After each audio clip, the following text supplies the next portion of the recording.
I spent all my time over Christmas talking to Tasmanians, especially Tasmanian small businesses, what's left of them. And boy, are they doing it tough.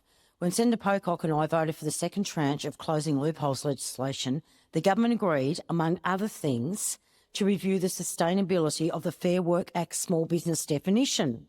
The definition of small business in this country is not only confusing, there are about 25 definitions of small businesses in the use of jurisdictions right across this country. And some of these definitions include Fair Work Act 2009, fewer than 15 employees. The ATO has its own with business venture with turnover below 10 million. The ABS fewer than 20 employees. So what's a small business? Somebody tell me. It's not defined. The current definition of small business is not for purpose, and that means for cafes, grocers, locally owned tourist shops, homewares that local owned people own and trying to make a bit of a living out of, risk being treated the same as big multinational companies, just because they are taking on a handful of casuals in response to seasonal demand. And that is not fair. We need a standalone definition of small business. Let's keep it simple, stupid stuff. That's all we're asking for.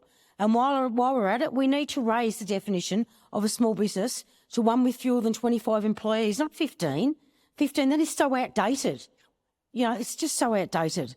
Senator Pocock and I were assumed in good faith by the government that the government would get moving on to this last year. And I haven't heard a peep out of you. Imagine, actually, it's just crickets.